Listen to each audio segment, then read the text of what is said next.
Good morning ulit mga idol. Ayan, nandito tayo sa Barangay Lohong, Ragay, Camarines Sur. Mamamana tayo guys dito sa Pangot Beach Resort. Ayan, isa sa mga nakatagong paraiso dito sa Sitio Bagotayok, Barangay Lohong. Ayan guys. Isa rin nga pala to guys sa favorite spot natin dito sa Ragay. Sa pamamana. Ayan, napakaganda dito guys. Shoutout nga pala sa lahat ng kaibigan natin dito sa Pangot. Ayan, shout out sa inyong lahat, sa mga Dikito family. Ayan, nandito na guys tayo sa spot.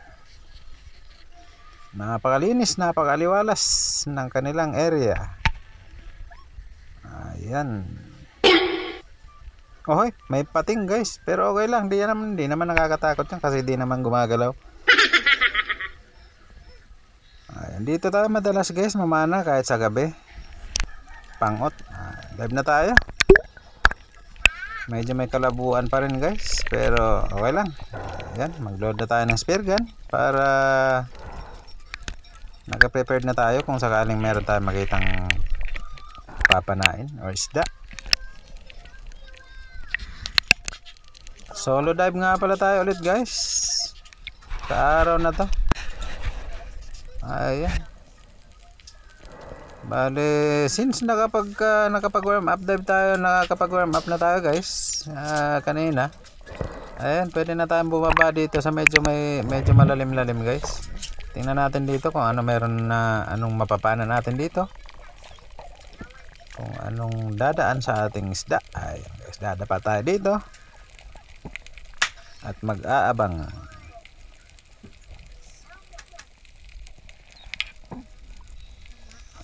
Ayan, dito tayo sa estimated na lalim natin ay nasa 8 to 10 meters siguro ito guys.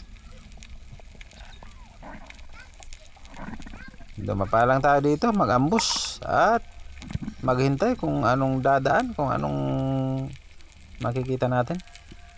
Shoutout nga pala sa lahat ng followers natin dyan guys, sa lahat ng mga nagsishare at nagla-likes ng ating mga post, sa lahat ng viewers at silent viewers. Shout out po sa inyong lahat. Salamat po sa suporta ninyo. Pagpalain ho kayong lahat guys. Ayan. Thank you sa walang sawang pagsuporta ng ating mga vlog na ginagawa sa mga videos natin.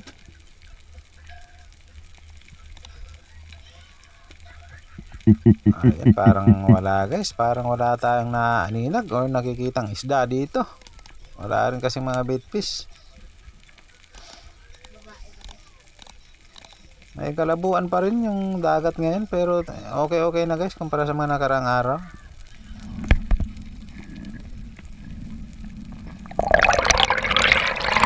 Talagang wala guys. Aha na muna tayo. Kumuha ng hangin. Patay na rin.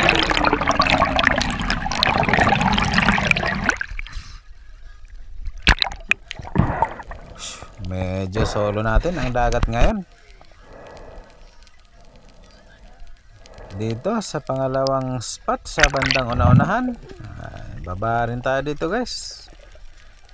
Testing natin kung may isda rito, kung anong magpapakita sa atin. Medyo may kalaliman ulit yung spot na to, pero okay lang, kaya naman guys.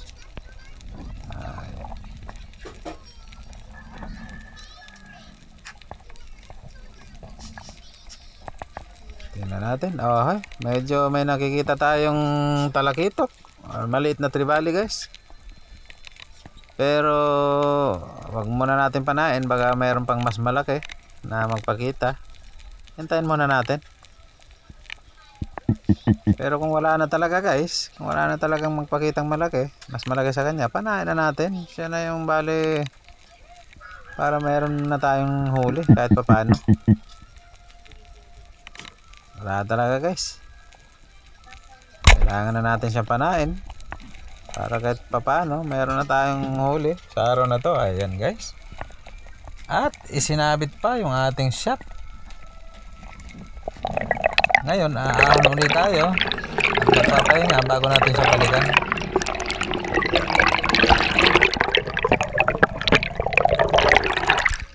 Medyo kinakapos na kasi tayo nyan guys. So ito, binalikan na natin siya guys para kunin natin yung shop na sumabit sa corals. nakapagpahinga naman na, kaya okay lang. Okay na.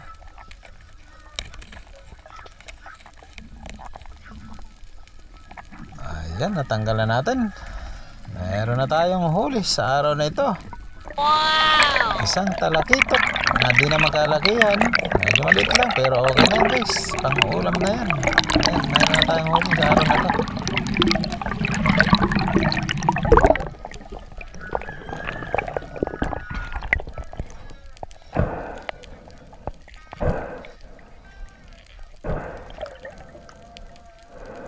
Masarap din yung isdang yan guys. Lalo kapag malaki-laki na.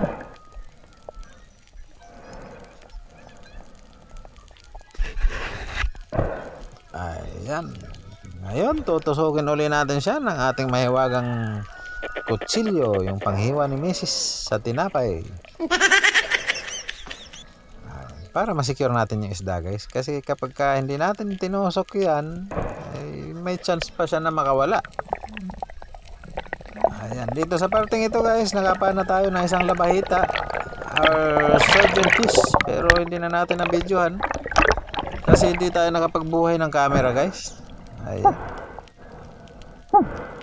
Hindi ko alam kung anong tawag sa inyo ng isdang yan, pero dito sa amin labahita yan guys. Surgeon fish, good size na yan guys. Bali isang grupo yan, dumaan sa harap natin, pero mas pinili natin itong medyo malaki. Ayan. Napakasarap ng isdang yan guys. Sinabawan or pang inihaw. Ang sarap niyan. Labahita. Napakatabang isda. Mataba siya guys. Ayan, natusok na naman natin ng kutsilyo na panghiwa ni Mrs. sa tinapay.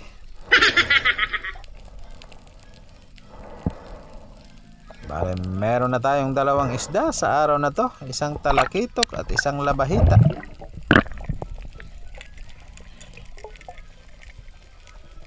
Dito guys, mag-dive ulit tayo dito sa banda rito. At titingnan natin kung anong mahuhuli natin sa lugar, sa area na to guys. Sa spot na to.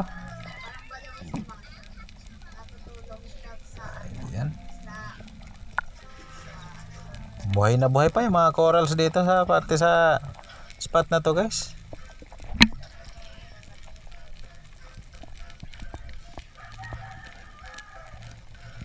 Abang-abang tayo dito pero parang wala. Pero tingin sa kaliwa, tingin sa kanan, ganun pa rin. Pero oops, parang may nakita tayo doon sa may bandang likuran. Tingnan natin. Oops, meron nga guys, isang snapper na good size. Ayun, iikutin natin. Sige, mag-piscol tayo at para lumapit siya. Tirahin natin pag lumapit. Ayun, sapol guys. Ayan, isang snapper guys. Pamilya ng snapper yan pero kulay dilaw siya. Ang tawag dyan ay yellow checkered snapper. Ayan, yellow checkered snapper. Kapamilya din siya guys ng red snapper pero hindi siya red kasi yellow siya. Ayan, napakasarap ng isdang yan guys. Sinabawan, pang sinabawan, napakataba niyan guys.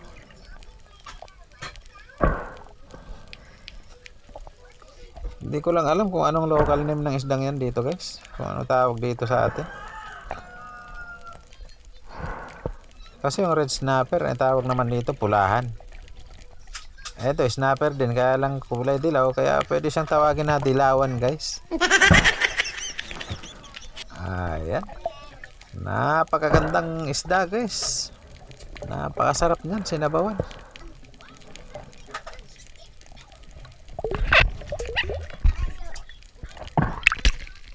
Tusukin ulit natin para ma-secure. Ayan, bale meron na tayong tatlong isda guys sa araw na to. Sana madagdagan pa. Pero kung hindi na, okay lang yun. Bawi tayo sa susunod na mga dive guys. Ganun lang naman ang buhay ng mangingisda. Sabi nga, may araw na maganda ang huli, Meron ding araw na konti lang pero okay na. Dito guys, bumaba tayo sa banda rito guys. Tingnan natin kung anong magpakita rito. Aha, dapa tayo dito. Kagaya pa rin ng dati. Mag-ambush tayo kung anong dadaan. Tingin sa kaliwa, tingin sa kanan. Tingin sa kaliwa, tingin sa kanan pa rin. Maraming maliliit na isda guys, mga bitfish. Pero hindi naman sila nabubulabog. Ibig sabihin walang medyo malaking humahabol sa kanila. Pero sa banda rito guys, pag tingin natin sa likod, parang may nakatingin sa atin habang nagpipiskol tayo. Teka nga, tingnan ulit natin. Oops, meron nga guys. Nasa bandang likuran natin, nakatitig sa atin guys. Isang lapu-lapu or coral trout. Ayan guys. Ngayon, gagapangin natin siya. Total, meron pa naman tayong hangin. Gagapangin natin siya guys. Diyan tayo magaling guys sa gapangan, sa paggapang. Ayun, sa pool. Ayan, isang lapu-lapu o sibungin ang tawag sa amin guys. Coral trout. Ayan. Ngayon guys, pinabayaan lang natin siya para kaangat tayo. Ayan. Kusang lumutang naman yung paana natin.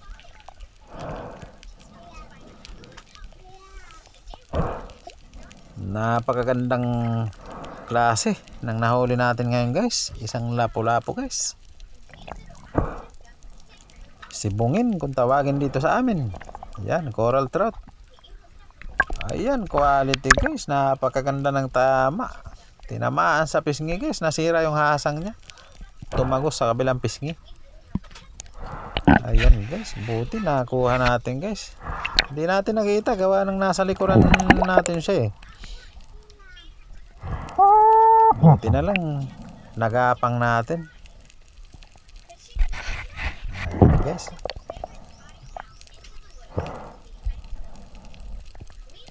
Shoutout nga pala kay Sir Michael Bausas. Ayan guys. Thank you po sa palaging pagbili sa mga kalakal. At God bless. Thank you so much sa lahat ng mga nanonood natin, mga idol.